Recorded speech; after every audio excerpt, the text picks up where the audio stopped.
భారత్ పాక్ ఉద్రిక్తతలు రంగంలోకి దిగిన G7 దేశాలు.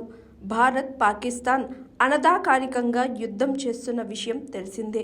ఈ రెండు అణ్వాయుధాలు కలిగిన దేశాలు కావడంతో ప్రపంచం మొత్తం భారత్ పాక్ మధ్య ఉద్రిక్తతలకు భయపడుతుంది.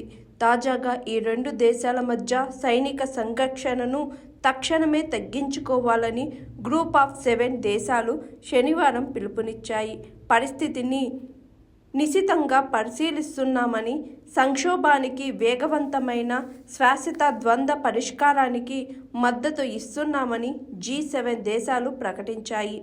ఏప్రిల్ 22న పహల్గామ్లో జరిగిన ఘోరమైన ఉగ్రవాద దాడిని Canada, France, Germany, Italy, Japan, United Kingdom, United States విదేశాంగ మంత్రులు, యూరోపియన్ యూనియన్ ఉన్నత ప్రతినిధి ఒక సంయుక్త ప్రకటనలో తీవ్రంగా ఖండించారు. ఉద్రిక్తతలను నివారించాలని వారు రెండు దేశాలను కోరారు.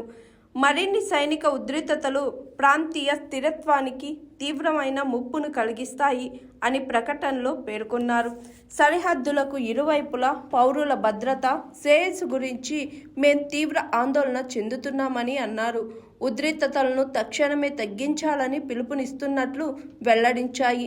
శాంతియుత, స్థిరమైన పరిష్కారానికి సాధించే లక్ష్యంతో భారత్, పాకిస్తాన్లు ప్రత్యక్ష సంభాషణలో పాల్గొనాలని ప్రోత్సహించింది.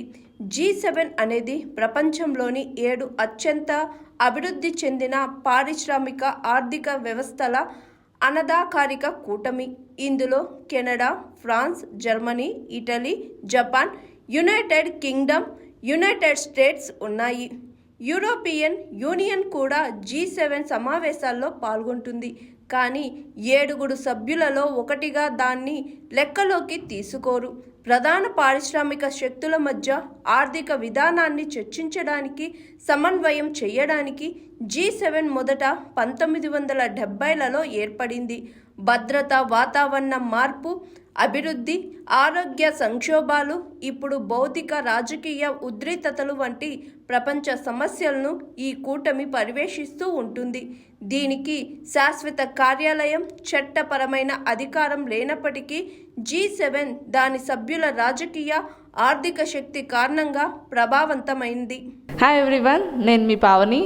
Please like, share and subscribe GRTV. Hi, I'm Jyoti Singh. Please like and subscribe GRTV channel. అందరికీ నమస్కారం. నా పేరు Sambit. Please like and subscribe GRTV. Thank you.